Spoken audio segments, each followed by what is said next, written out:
Bekasam merupakan salah satu produk fermentasi ikan tradisional yang banyak dikenal oleh masyarakat Sumatera Selatan.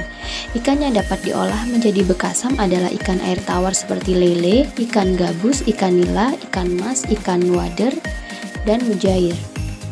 Dikutip dari Hidayati dan kawan-kawan pada tahun 2012, bekasam dibuat sebagai salah satu upaya masyarakat terdahulu untuk mengawetkan ikan pada saat musim panen. Banyaknya jumlah ikan dan belum tersedianya fasilitas untuk mengawetkan makanan pada suhu rendah membuat masyarakat mencoba berbagai cara pengolahan ikan agar ikan tidak terancam busuk. Berikut adalah bahan dan alat pembuatan bekasam. Yang pertama ada ikan nila, nasi, toples kaca, dan garam. Berikut adalah prosedurnya.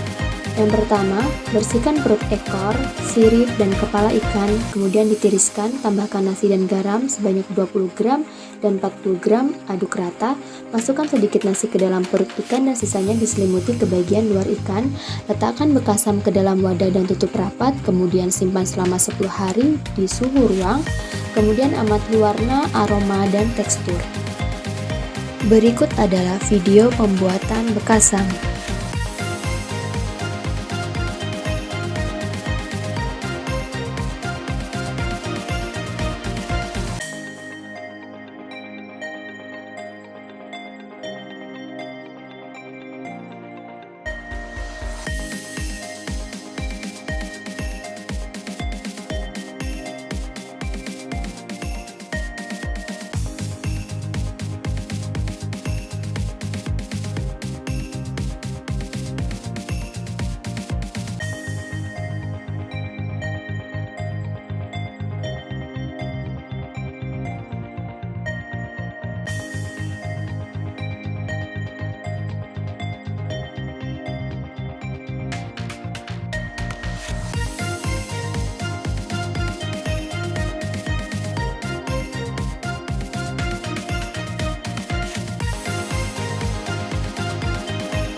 Selanjutnya adalah hasil pengamatan.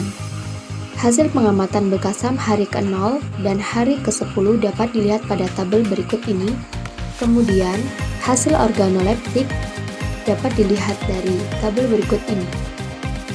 Bekasam merupakan produk fermentasi ikan tradisional yang rasanya asam dan banyak dikenal di berbagai daerah Indonesia, terutama di Sumatera Selatan.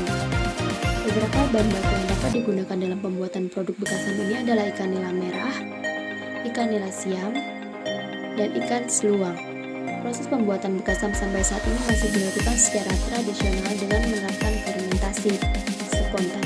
Dalam proses pengolahan bekasam ditambahkan sumber karbohidrat seperti nasi atau kerak dengan tujuan merangsang pertumbuhan bakteri asam laktat. Bakteri asam laktat akan menguraikan pati menjadi senyawa-senyawa sederhana yaitu asam laktat, asam asetat, asam propionat, dan etil alkohol. Senyawa-senyawa ini berguna sebagai pengawet dan pemberi rasa asam pada produk bekasam. Sumber karbohidrat dapat dimanfaatkan oleh bakteri asam laktat sebagai sumber energi. Bakteri asam laktat adalah kelompok bakteri yang mampu mengubah karbohidrat atau glukosa menjadi asam laktat. Karbohidrat dipecah oleh enzim-enzim mikroorganisme menjadi asam laktat yang menyebabkan pH produk menurun dengan cepat. Penurunan pH tersebut akan menghambat pertumbuhan mikroorganisme lain dan akan meningkatkan total asam selama proses fermentasi. Peningkatan total asam tersebut diduga disebabkan oleh meningkatnya jumlah bakteri asam laktat yang membuat gula menjadi asam laktat. Salah satu keberhasilan pembuatan bekasam adalah penggunaan garam yang bertujuan untuk mendapatkan kondisi tertentu sehingga hanya mikroorganisme yang tahan garam yang dapat hidup dan menghasilkan enzim proteolitik yang akan bereaksi pada produk. Kemudian enzim proteolitik yang dihasilkan oleh bakteri halophilic akan memecah protein menjadi asam amino khususnya asam glutamat yang berperan dalam pembentukan rasa gurih pada makanan. Semakin tinggi kadar garam yang diberikan, maka pertumbuhan bakteri asam laktat akan terhambat dan mengalami penurunan sehingga kemampuan menghasilkan asam laktat tidak optimal. Hal ini dibuktikan dengan hasil praktikum pada penggunaan garam 20 gram memiliki aroma lebih sama dibandingkan dengan bekasam kadar garam 40 gram. Dan berdasarkan hasil praktikum, bekasam dengan kadar garam 40 gram memiliki tekstur yang lunak dibandingkan dengan bekasam kadar garam 20 gram. Dan berdasarkan hasil praktikum, bekasam dengan kedua perlakuan memiliki aroma asam. Kesimpulan yang diperoleh berdasarkan hasil praktikum sebagai berikut. Pemberian garam 20 gram pada pembuatan bekasam dapat meningkatkan tingkat keasaman yang lebih cepat dan tinggi selama proses pembuatan bekasam.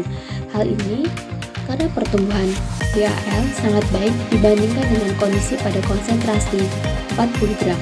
Semakin tinggi kadar garam yang diberikan, maka pertumbuhan bakteri asam laktat akan terhambat dan mengalami penurunan, sehingga kemampuan menghasilkan asam laktat tidak optimal.